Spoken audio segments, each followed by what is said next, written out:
See how yours is brown just on the a little edges? bit brown on the edges. And Yeah.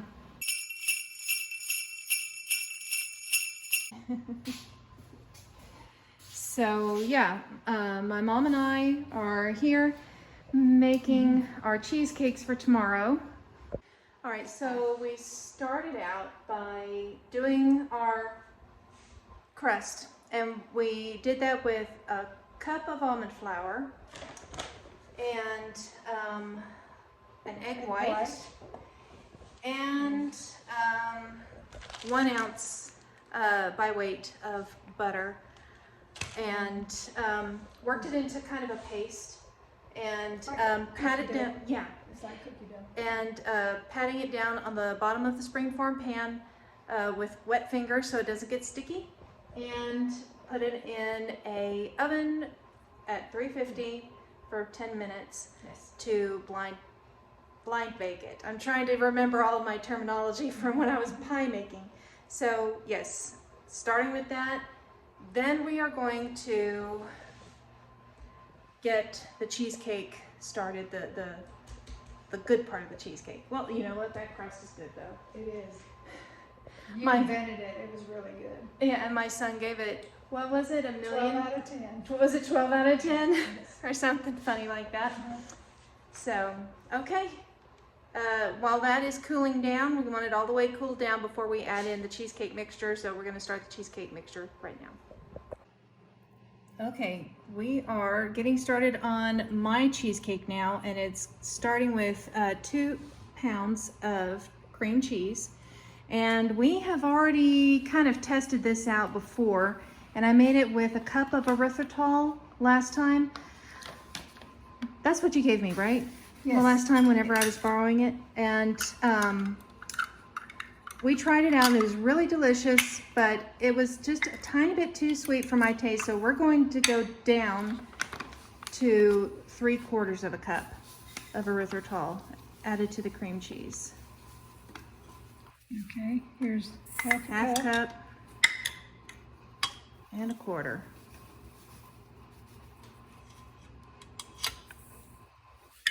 Okay, and since this is your machine and you know how to operate it, Okay. go ahead. And then how much vanilla do we need? Oh, right. Let's see here. We are doing 1 teaspoon. And if anybody wants to know, this is a picture from my cookbook that my sister gave me, the Carnivorous Chef. You can find that on Amazon. And I think he has a YouTube channel too. Well, sadly, I think I heard that he is no longer carnivore. Yeah, I think I heard that too, sadly. Yeah. All right. Anything so else now, in there? no, that is Vanilla it. And then, and spice, and that was it, right? yeah, since we're leaving the spice out of this one, we just need to get this started, and we slowly add in the eggs one at a time. So using a stand mixer or hand mixer, combine the cream cheese and erythritol by mixing on low. Do this for about 3 minutes or until the two are creamed together. Add in your vanilla extract and pumpkin spice. It's all right if we added it now. It's perfectly fine. And then once this is creamed, we add the eggs one at a time and incorporate them fully before adding in the next one. Okay, I'm going to scrape it down a little. Mm-hmm. There goes 1 egg. Now I want to reiterate, this is not carnivore. This is more keto. This is keto. This will have carbs. It won't have as many, not near as much, and it'll be sugar-free. The carbs will come from the little bit of the cream cheese, the small amount that are in the cream cheese, and from the almond flour used to make the crust. So, and this is not an all the time kind of a thing. This is on special occasions, birthdays, holidays. And Mom has the great practice of cracking the egg into a bowl first.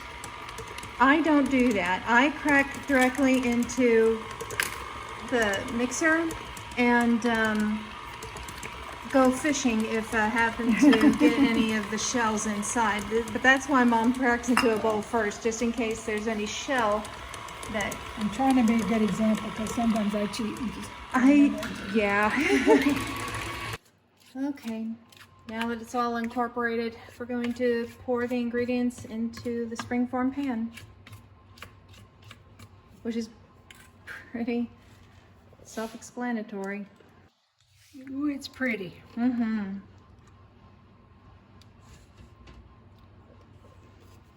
And dense. I don't know why I think I remember it being runnier. Well, it used to have, and then when I used to make the pumpkin cheesecake, it had a can of pumpkin in it, which did make it. It did make it, yeah, thinned that's it out a true. little. But now we don't add the pumpkin puree. It's just the cheese and eggs. Protein stuff. Mm-hmm. I can't wait. Start baking. Oh, and I need to point out Mom's fashion statement here. The fancy apron tucked into my belt loop. yes, who was I came from my dad did this when he was cooking. instead of wearing wearing he would not wear an apron, of course. no. He would stick a towel in his belt loop, and it's I've been doing it forever. Which is a Which great I got from idea. him. It's a great idea. Keeps it. Okay, so we are going to film this other one simply because there's a difference. See how much smoother and a little more runny this one is than the other one? There are just a couple of different variables between this cheesecake and this one. The only difference really is that I did not get my cream cheese out of the refrigerator until it was about 12:30. And Maybe an hour. so yeah, it was out of the fridge for about an hour. Mom's have been out, I don't know, 2 hours? 2.5 hours, yeah. Right. So it was definitely room temperature. Yes, and then also, this is Philadelphia. This is generic cream cheese. And so I do remember that mine was Philadelphia last time we did this, and mine looked a lot like this. So we will see. It better taste the same. It better look the same and taste the same. All right. Looks good. Now it's time to get them wrapped around with foil and put into a water bath and baked. Okay. All right, next step. Double wrap with foil. Do a big old piece like this. Around a yard. Roughly a yard.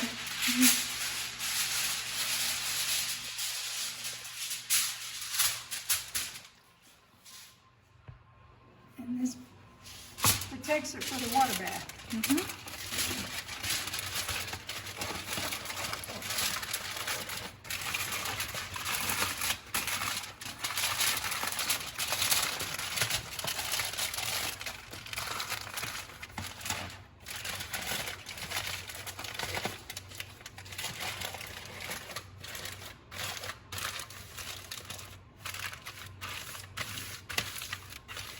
Okay, there's one ready.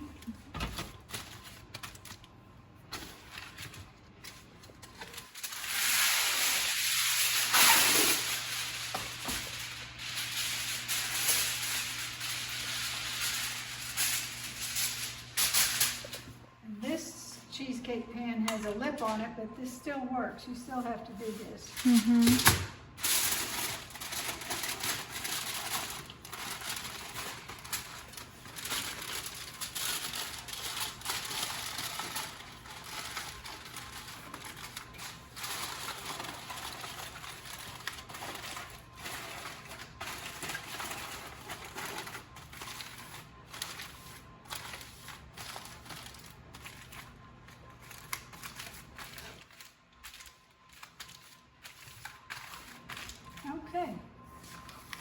gotta get the roasting pan.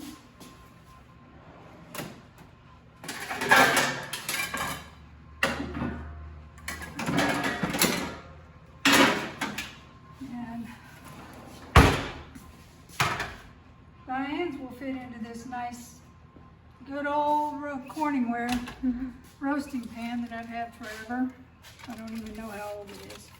So it fits in there. And then this one, because it has the lip, needs a bigger bottom. So it fits in there. And if you see the old stains on it, you can see how this is what I always use this for. And then to me, it's easier to get a big pitcher of water. Something like this. And put the water in after I put them in the oven because I always spill it.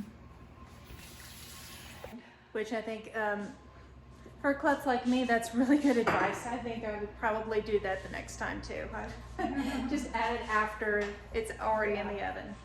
Some recipes call for putting boiling water in there. That's actually what that recipe calls for, Yeah. boiling water, but I've it's never known a difference. Come on, big guy. I don't need mitts right now. not at the moment. Silly. So I'm going to turn it like this. Yeah, so we can fit both. Put the water in it. And it has to go up about an inch. So looks like that's what I've done. Okay. And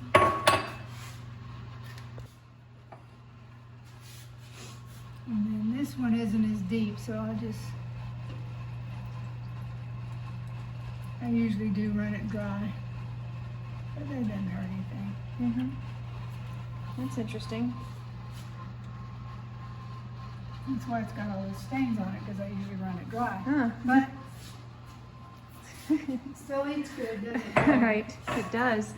I can attest. I've had however many, 30-ish years of having cheesecake at Thanksgiving. Yep. Okay. One more time. 1 hour and 45 minutes. Okay. At what temp? 350. 350. Mm-hmm. Okie doke. And then Alexa, set timer for 1 hour and 45 minutes. 1 hour and 45 minutes, starting now. There we go. All right, since I'm over here at my mom's house, I need to introduce you guys to some ladies. Hi, girls. Hi, Miss Portia. Hi, Bella. Where's Deeves? Here she is. Hi, Miss Diva.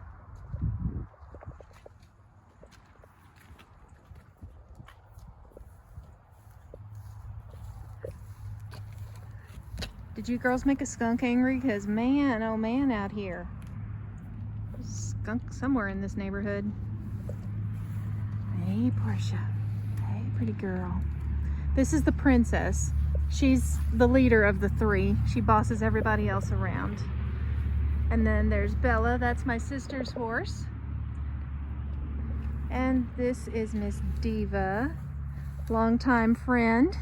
And she gives rides to my sons and any other kids that need pony rides. See what I mean? That's what I mean. She bosses everybody else around. Alpha mare, huh? Here's Bella.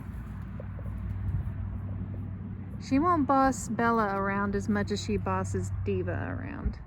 Hey, pretty girl. Anyway, these are them. All right. Let's see what we got. All right. Well, they look right. Yeah, they look perfect. And just the slightest bit jiggly in the center. And which they will firm up. And we did swap places with them. Diane's is this one, and it was getting a little brown on the top, so we put it on the bottom and put mine. Yeah, we switched them out choices. so that they would be even.